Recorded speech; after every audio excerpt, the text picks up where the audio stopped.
আসসালামু আলাইকুম। আশা করি সবাই ভালো আছেন। প্রতিদিনের মতো আজকেও নতুন রেসিপি নিয়ে হাজির হয়ে গেলাম।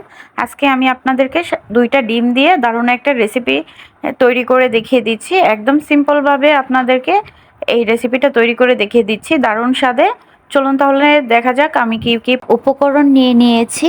এখানে নিয়েছি একটা আলু কুচি করে, আর এখানে বটবটি নিয়ে নিয়েছি, আর পেঁয়াজ কুচি করে নিয়েছি একটা, আর ২টা ডিম ফালি করে নিয়েছি।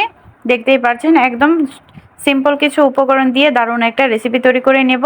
এখন আমি একটা ফ্রাই প্যান বসিয়ে দিলাম চুলাতে। এখন পরিমাণ মতো তেল দিয়ে নিচ্ছি।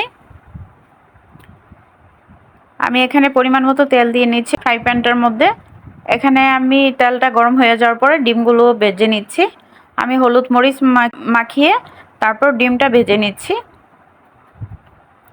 দেখতে পাচ্ছেন আমি কিভাবে করে ডিমটা ভেজে নিচ্ছি। এভাবে করে ডিমটা ভেজে নিলে ডিমটা ভেঙে যাবে না। একটু কড়া ভাজাটাই দিয়ে নেব। আমি একটু ডিমটা ভালো করে ভেজে নিচ্ছি। একদম সিম্পল কিছু উপকরণ দিয়ে আমি এই রেসিপিটা তৈরি করে নিচ্ছি। কোনো রকম ঝামেলা ছাড়াই সহজভাবে দেখিয়ে দিচ্ছি দারুণ একটা রেসিপি। বাসায় একবার হলেও ট্রাই করে দেখবেন কতটা টেস্টি হয় এভাবে করে ডিম রান্না করলে।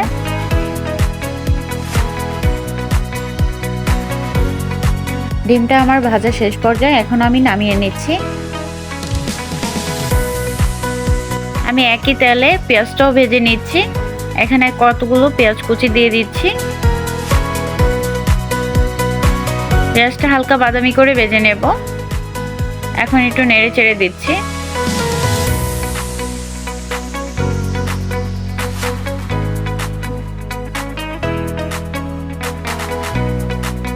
পেঁয়াজটা হালকা বাদামি করে ভেজে নিলাম।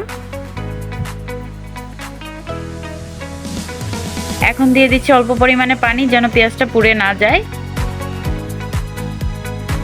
আর এখন দিয়ে দিচ্ছি স্বাদ মতো লবণ, আর দিয়ে দিচ্ছি হলুদ গুঁড়ো 1 চা চামচ, আর দিয়ে দিচ্ছি মরিচ গুঁড়ো। ঝালটা যার যার ইচ্ছে মতো দিয়ে নেবেন। আমি এখানে 2 চামচ মরিচ গুঁড়ো দিয়ে দিয়েছি, আর 1 চামচ ধনিয়া গুঁড়ো দিয়ে ভালো করে মশলাগুলো কষিয়ে নিচ্ছি।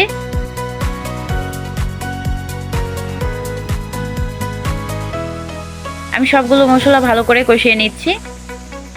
এখন দিয়ে দিচ্ছি আলু কুচি। আমি এখানে একটা আলু কুচি করে নিয়েছি, আর এখানে দিয়ে দিচ্ছি বরবটি।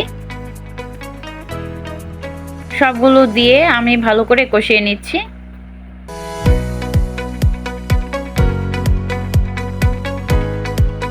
এভাবে করে ডিম রেসিপিটা করলে মুখে স্বাদ লেগে থাকবে। একবার করলে বারবার খেতে ইচ্ছে করবে, এতটাই টেস্ট হয়েছে এই রেসিপিটা। নতুন একটা রেসিপি আপনাদের সাথে শেয়ার করলাম। কেমন লাগলো কমেন্টে জানিয়ে যাবেন।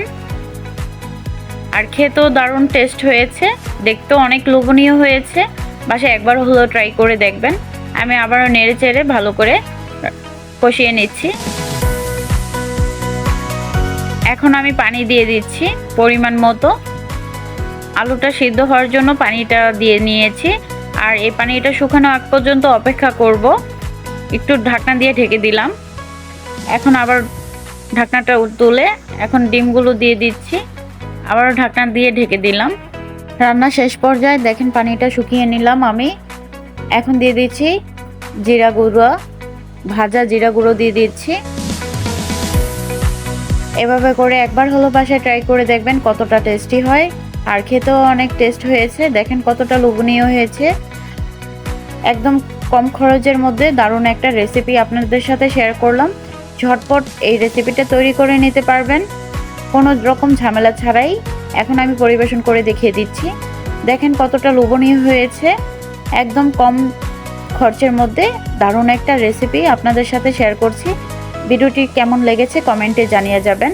ভালো লেগে থাকলে লাইক কমেন্ট শেয়ার করে পাশে থাকবেন। চ্যানেলে নতুন হয়ে থাকলে চ্যানেলটি সাবস্ক্রাইব করে পাশে থাকা বেল বাটনটা অন করে দিবেন, যেন নতুন নতুন ভিডিও ছাড়ার সাথে সাথে আপনাদের কাছে নোটিফিকেশন চলে যায়। আর যারা অলরেডি চ্যানেলটা সাবস্ক্রাইব করে দিয়েছেন তাদেরকে অসংখ্য ধন্যবাদ। পুরো ভিডিওটির সাথে থাকার জন্য সবাইকে ধন্যবাদ। সবাই ভালো থাকবেন, সুস্থ থাকবেন। Thank you for watching. আল্লাহ হাফেজ।